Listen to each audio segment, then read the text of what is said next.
oportunidade de estar com vocês nessa manhã e trocar algumas impressões que são produto do trabalho que estamos desenvolvendo. Me sinto aqui representando um coletivo de professores e professoras que compõem o grupo de educação física, grupo de pesquisas em educação física escolar, e cuja produção vocês encontram disponível na internet, facilmente acessível. E nos últimos tempos a gente tem olhado mais especificamente para aquilo que a literatura chama de temas, né? As brincadeiras, as danças, os esportes e as ginásticas. E por que essa preocupação? Porque temos observado os estudos que foram realizados já sobre os currículos das faculdades e sobre as práticas dos professores. Nós temos observado que em questões metodológicas parece que a gente já tem bastante conhecimento, né? Então, nós já sabemos, a nossa profissão já sabe mais ou menos como ensinar. Agora, a gente está se debruçando um pouquinho mais sobre os temas para tentar entendê-los, né, melhor, para que a gente possa contribuir de uma maneira mais significativa para a sociedade, para a melhoria da sociedade, para a construção de uma sociedade menos desigual. Só que nós temos trabalhado olhando para esses temas, e hoje que a gente vai conversar especificamente sobre o esporte, olhando para esses temas a partir de um certo campo teórico, que são os estudos da cultura. Então, esta minha fala introdutória tem como objetivo situar vocês e dizer, olha, nós vamos olhar para o esporte a partir do campo da cultura. Então, eu pensei em fazer um pouquinho a trajetória do esporte, muito rapidamente, para depois reservar a maior parte do nosso tempo para discutir os significados que o esporte tem recebido hoje e como ele tem sido trabalhado, abordado de forma diferente na sociedade, né? Então, a escola está olhando para o esporte de uma certa maneira, a mídia está olhando para o esporte de uma outra maneira, determinadas instituições vão olhar para o esporte de uma outra maneira, e é assim mesmo que as coisas têm que acontecer. Tudo bem? Espero que isso possa despertar curiosidade e que a gente depois siga na conversa, né? Após a nossa contribuição, siga na conversa esclarecendo alguns pontos. Então, é importante lembrar, né, que, infelizmente, os nossos cursos eles têm dado ênfase em certas modalidades e, às vezes, eles não abordam o fenômeno como um todo. Felizmente, né, a gente não sabe como acontece na maioria dos cursos, né? A gente tem, obviamente, um certo recorte a partir dos lugares onde as pesquisas foram feitas. Mas é importante que a gente saiba um pouco mais da brincadeira, saiba um pouco mais do esporte, da ginástica, da dança e da luta, né? E aí, pensando em lembrar a vocês que o esporte é uma invenção, esse esporte que a gente fala hoje, né, que a gente chama na literatura de esporte moderno, o esporte é uma invenção produzida em algum momento do século XIX. Esse formato que nós temos hoje. Nós já sabemos muito bem, né, que algumas modalidades têm uma data, mas na maioria delas, elas são transformações, elas são ressignificações de jogos tradicionais que povoaram a Idade Média. E que, com a urbanização, com a industrialização e com a mudança, né, de uma sociedade feudal para uma sociedade capitalista, aquela forma de apresentação, aquela forma de manifestação, onde as práticas corporais eram realizadas no ambiente público por centenas de pessoas ao mesmo tempo, e quase todas as vezes isso gerava, né, pessoas acidentadas, mortes, né, situações muito vistas aos olhos de hoje, né, situações muito complicadas. As autoridades locais começaram a proibir essas práticas e, sobretudo, nas escolas que atendiam a aristocracia inglesa, essas práticas começaram a ser regradas. É daí que vem aquela expressão fair play. Então, hoje, quando a gente ouve o fair play, o que é o fair play? O fair play é o jogo limpo. Se você parar para pensar, essa aristocracia inglesa frequentava determinadas escolas, os professores tinham uma dificuldade gigante para controlar esse pessoal, e para controlar, criaram, né, ressignificaram as regras, né, dessas práticas tradicionais, colocaram isso dentro da escola, e o esporte surge, então, como uma forma de controle, como uma forma de regulação. Há um autor muito importante, chamado Norbert Elias, que vem narrando essa história e vai dizendo para a gente como que o esporte teve um papel fundamental no processo civilizatório. Porque a Inglaterra ao longo do seu processo, né, de expansão colonial, ao mesmo tempo que ela vai divulgando uma certa maneira de se organizar socialmente, ela divulga também um conjunto de hábitos. Fazia parte desse conjunto de hábitos o jeito esportivo de ser. O que é o jeito esportivo de ser? Jogar dentro das regras, que são semelhantes para todos, jogar respeitando o outro, e que vença o melhor, que vença aquele que estiver mais preparado, que vença aquele que se dedica mais, que vença aquele que está mais tempo, né, envolvido com aquela prática. Se vocês pararem para pensar, esse é o mesmo conjunto de valores que atravessa a sociedade que a maioria da literatura vai chamando de sociedade capitalista. Tudo bem? Então esse é um traço importante, o primeiro significado do esporte. Só que, com a industrialização crescente, com o estímulo aos meios de transporte, com a democratização da sociedade, nós saímos de uma sociedade feudal, passamos por uma sociedade alicerçada em outro modo de produção, no modo de produção capitalista, onde os valores do governo central, onde os valores do Estado passam a sofrer transformações, e nesse sentido nós temos o estímulo à frequência ao ambiente público em outras condições. Você já é um cidadão que passa a lutar por certos direitos, você é um cidadão que passa a ter controle sobre a própria vida, você passa a um cidadão que se torna fundamental nessa engrenagem de produção de lucros. E é nesse terreno fertilizado por esse contexto que o esporte se dissemina. Então são criadas ligas, são criadas associações, e o esporte passa a ser visto como um meio de distração da população. E aí você tem alguns eventos acontecendo, sobretudo na Europa, em que esses eventos atraem a atenção das pessoas, as pessoas que tinham uma rotina laboral super extensa, então, desde muito crianças, iam para as indústrias, trabalhavam durante muito tempo, e para distrair esse pessoal, para ocupar um pouco do tempo desse pessoal, eram oferecidas algumas práticas corporais, no que hoje a gente poderia dizer como um evento de lazer. Então, o esporte já vai tendo um outro significado. Ele nasce na elite, ele passa a ser disseminado nos meios trabalhadores, mas agora com sentido de distração, de ocupação do tempo. Mas o esporte continua o seu caminho de democratização. Cada vez mais pessoas vão se envolvendo, os setores mais humildes da população, que vocês sabem, já que a Mariana mencionou que o esporte foi proibido durante muito tempo para as mulheres, por mais tempo ainda ele foi proibido para as pessoas sem recursos. O esporte era uma prática restrita a algumas pessoas. Algumas modalidades continuam restritas a certas pessoas. Eu imagino que a maioria de nós, a começar por mim aqui, nós não conhecemos pessoas que praticam algumas modalidades bastante restritas, como o polo, estou me referindo ao polo, aquele sobre cavalos, e algumas modalidades dessas. No Brasil há campeonatos dessa modalidade, mas a gente não conhece, as pessoas não convivem com elas. Então, imagine, a maioria de nós, talvez não todos. Então é interessante observar como o esporte vai sofrendo essa transformação. Já mencionei a segunda. E aí, à medida em que nós entramos no século XX, o Estado passa a olhar para o esporte.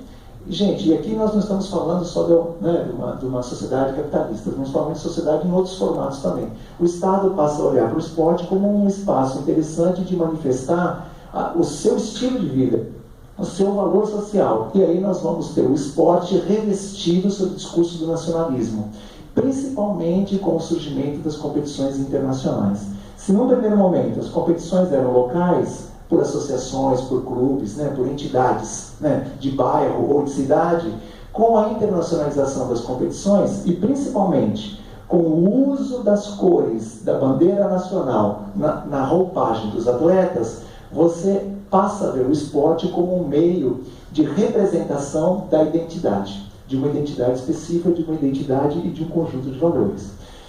Vocês todos, em certos momentos, já perceberam, ao estudar isso nos seus cursos, vocês souberam que existiram boicotes aos jogos, souberam disso, que por determinadas razões, determinadas nações não puderam ser representadas em certos jogos, ou seja, e acho que todo mundo aqui, em algum momento, já se deparou com aquele uso estranho que os governos totalitários fizeram do esporte. Tudo bem? A partir da década de 30 isso começa a acontecer. Então você já tem um outro sentido, né, atribuído ao esporte, que é a ideia do nacionalismo. Pois bem, mas gente, nada disso ajuda a explicar o fenômeno que o esporte, né, o fenômeno do esporte, vamos dizer, nos últimos 50 anos, na verdade é um pouquinho mais, com a disseminação das competições esportivas pela televisão.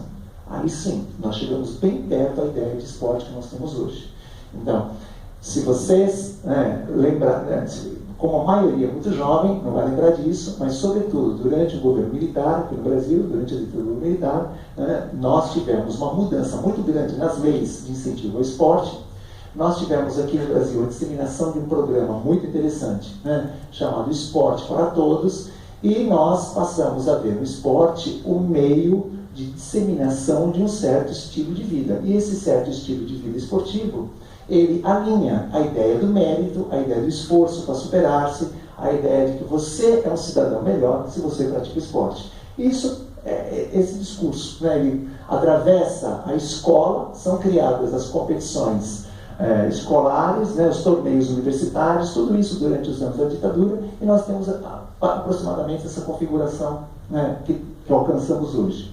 Mas um novo significado ainda seria atribuído ao esporte, que é a sua vinculação com a saúde. A partir daquela crise que nós vivemos nos anos 60, que nós passamos a culpabilizar a vida sedentária pelas mazelas, as mazelas, os acidentes cardiovasculares, uma série de problemas de saúde, passamos a culpabilizar a vida sedentária por isso, nós também sofremos um estímulo danado, ao incentivo da prática esportiva como meio de aquisição e manutenção da saúde. Então, o esporte já foi uma prática exclusiva das elites, o esporte já foi uma maneira de disseminação de um certo nacionalismo, o esporte já foi uma forma de regulação da sociedade, e agora o esporte também tem essa nova característica, que é a ideia da aquisição e manutenção de uma condição saudável. Mas é evidente, eu estou me referindo a uma saúde corporal. Mas um novo significado acaba surgindo naquilo que a gente chama agora de sociedade pós-moderna, que é o esporte enquanto uma forma de consumo. Então, se vocês observarem, por exemplo, os canais por assinatura, alguns deles são reservados à transmissão de eventos esportivos cotidianamente, a qualquer hora do dia ou da noite, você pode acessar um campeonato de uma prática corporal, de uma prática esportiva que está em qualquer lugar do mundo. Nós já temos aplicativos nos celulares que vão nos informando dos resultados dos jogos a todos os momentos. Você já deve ter percebido que a cidade de São Paulo ela tem uma emissora de radiodifusão, uma emissora de rádio que só fala de esporte o tempo inteiro. Eu estou evitando fazer propaganda aqui dos canais, etc., que não é o caso. Mas acho que todo mundo sabe o que eu estou falando. Você tem várias situações. Então, o esporte se transforma num objeto de consumo. Você já não é mais um praticante, e eu acho bem interessante o fato que a professora Ana Moser chama a atenção, a preocupação com a prática. Mas você já não é mais um praticante. Você se torna alguém que consome o discurso do esporte, alguém que aprecia o esporte, mas na poltrona, ou na roda de amigos, ou no bar, ou seja lá o que for. Um evento bem interessante é a Copa do Mundo, onde nós, sobretudo naquela realizada no Brasil no ano passado, nós paralisamos a nossa cidade, nós decretamos feriado, nossa sociedade, gente? Decretamos feriado para que a gente pudesse assumir esse lugar, não de torcedor, mas o lugar de consumidor. E isso, gente, é o tempo inteiro, porque existem algumas modalidades que são feitas em alguns lugares que são simplesmente inacessíveis para as pessoas comuns. Não estou nem me referindo à prática, estou falando a pessoa estar lá, presenciar. Mas não faz mal, porque aquilo é gravado, aquilo é transmitido pela internet, ou transmitido em tempo real, transmitido ao vivo, e você pode consumir do lugar que você está. Você muda um pouquinho o seu ponto de vista. A questão é que as nossas crianças nas escolas, a principal referência que elas têm de esporte é essa. E vou dar um exemplo bem simples, gente?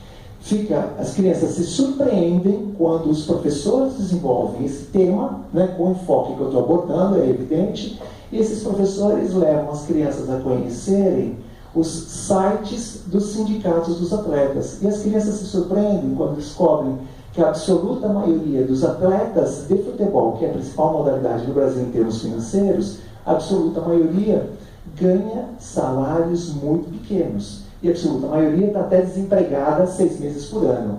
Porque a representação, e aí o conceito central da nossa conversa, né, o significado que o esporte vai, né, disseminando na sociedade é que ele é uma coisa só legal, é que ele é uma coisa que só exalta as pessoas e que ele é uma coisa que faz bem para todo mundo.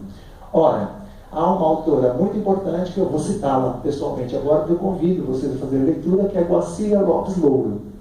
A Guacira Louro, ela tem um livro importante chamado Corpo Educado. E em vários momentos desse livro ela vai dizendo como as práticas esportivas, uma vez dentro das escolas, as práticas esportivas vão ajudando a disseminar significados de gênero. E aí eu entro no tema aqui da nossa conversa hoje. É pela prática esportiva que a gente vai aprendendo o lugar do menino e o lugar da menina.